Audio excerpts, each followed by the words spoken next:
that centre, but not the centre. You see, that nucleus is formed. It is responsible for the individual form, this thing, the shape of the body, but it is not self-reflexive because it is formed, because it's actually matter, it's made of substance, so it isn't self-reflexive, it isn't consciousness, it's shape. The consciousness is conscious of the shape, of the form, of the material structure, but the consciousness is not trapped in that form, it is above and beyond it.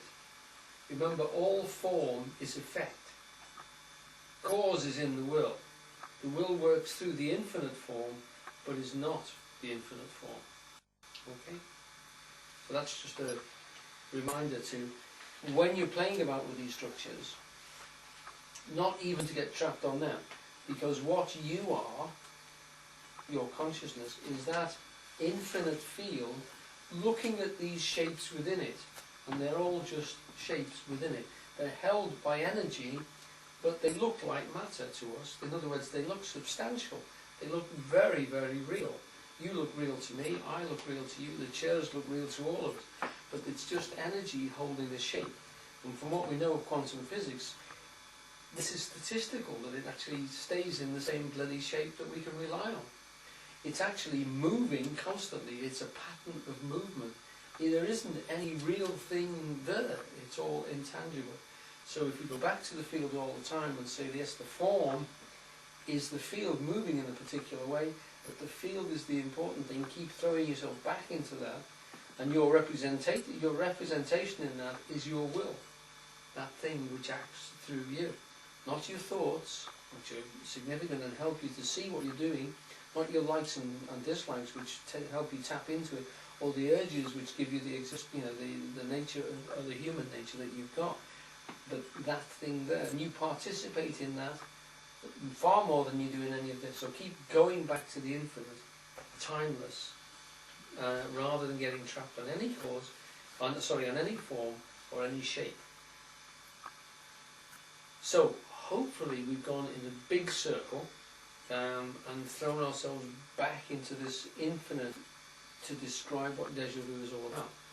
Not the mechanism, which Eugene allows could be for some Deja Vu. I think Derek, you said that it's like as if there are two sort of tiny ones, and then big significant ones, and you actually talked about the numerous ones. So you've got the possibility that perhaps some are much more significant than the others, and others might just be memory lapses when we don't realise that we've been in such a situation before. But the big ones, the significant ones, are ones where we've actually seen from this infinite field that the possibilities, that this life itself, these particular situations that we've walked into, we understand, we know it as if we've been there before, because we see the possibilities of it. But it doesn't give me a sense of, sorry, because I would sort of miss a section, I'm coming at this from the right angle, but the deja vus that I've had, and I haven't had any in the recent years, don't feel like I'm getting some insight. Mm-hmm. Right. I don't feel like Well, no, they're not necessarily that at all. No. Well, I thought that's what you were just saying. Some seem to have a tremendous... The insight seems to be just beyond your grasping. You feel that it's significant, but you could not explain that to anybody. Right. And they're achingly significant, but you can't express it, is the way I would put it in the ones I have. Right. But having said that, they've always been in rather mundane circumstances. Nothing significant has ever come from them, but it has felt terribly charged. What you've just been saying now about going back into the field ties in what I was thinking earlier on when we were talking about them at the beginning.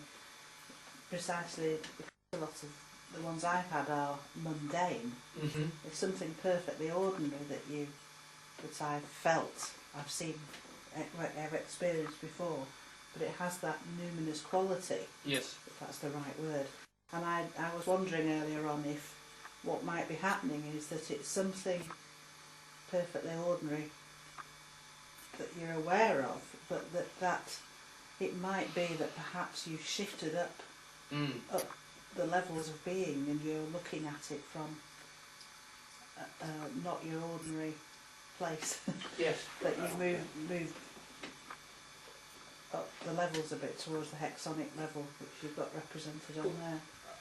In a Just sense, slipped up there for a moment. That's what noumenal means, of course, because Yeah. the phenomenal world is the one which has degenerated from the perfect forms Yeah. in heaven, if you like, the Greek philosophers considered, you know, the perfection of all form is the noumenal world, which is vibrating in the eternal field. And what we're seeing in the everyday is the knocked down sort of mucky material Yeah. version So you of mu- these shapes which are held in heaven. You may be seeing something perfectly ordinary, but seeing it from a different level Well, than usual. Yeah. I mean, that resonates with me. Okay. I feel in that sense, that is the value of them. I mean, there's this tendency for people to talk about deja vu or have an expectation about deja vu as if it has some significance in the serial presentation process, where really what this seems to be saying, and it seems to make sense to me, that the value actually is, in a sense, throwing us back onto the realisation, right, that actually, you know, the field is there, and in simultaneity, right, these things have all been experienced. So, so therefore, it's a kind of a heightening of the awareness, as you were really suggesting, really of the field itself. So, and in that sense, that's the value of it. Nothing else. Yeah. You know, sort of, you know, Yeah. I agree completely, and the very fact that you are actually tapping into the field makes anything you're doing significant, so that the Zen guy can sit and meditate facing a wall. He's not going to. He doesn't have to do it looking down the valley, a beautiful valley, so he's peaceful and everything. What he brings to the situation, which is the infinite, means it doesn't give two hoots what he's looking at. You know, so that to commit yourself to looking at a wall for, say, to meditate sitting facing a wall for 4 or 5 years, which is what they would regularly do, would surely suggest that they don't need entertaining, but whatever they're tapping into is so significant that they don't need a pleasant view or sunny weather or anything, you know. And the mundane constantly comes back to being highly charged and poetically significant.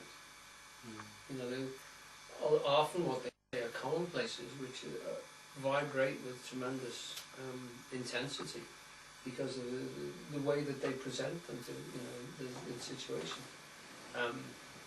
And that this is presumably what the significance of simple life. I mean, I'm thinking again of some of Van Gogh's paintings, particularly the painting he did of a chair or of a pair of boots, where they do seem to be vibrating with an incandescence. They are infinite. They look infinite. You know, the chair is so much more than a chair. It's intensely vibrating. People are saying now that he was some sort of a schizophrenic and that this is what they see regularly. Well, okay, but to me it just looks like he's getting a hell of a lot more out of a chair than most of us get. You know, when you know, the cornfields are intensely alive. They're significantly, movingly alive. And when not all of his paintings, I mean, there's some which are horrendously sort of depressing, but the intensity of some of those things are fantastic. And certainly break any inertias of visual in the visual field. You know, he's seen in a much more intense and significant way than the majority of us do. And he informs, you know, just by looking at it, a lot of what he's doing. And it doesn't have to be like that. I mean, Vermeer does the same thing in a very quiet way. Vermeer gets an intensity of shape and three-dimensionality, which is very, very significant for a different reason altogether. I'm talking about painting particularly because I can sort of pull in artists which do give me, by standing me in front of an image like that, a little bit of that sense of breaking with the nation and making me look at reality in a different way. I would never contemplate particularly of buying one of those particular paintings. I mean, they're beyond the reach of any normal human being now. But they don't need to be, because just having that experience of seeing that way changes the way we look. The Chan painting did as well, with the way they had the reality slowly emerging out of the paper. always reminds me of the way Eugene draws things coming out of the paper.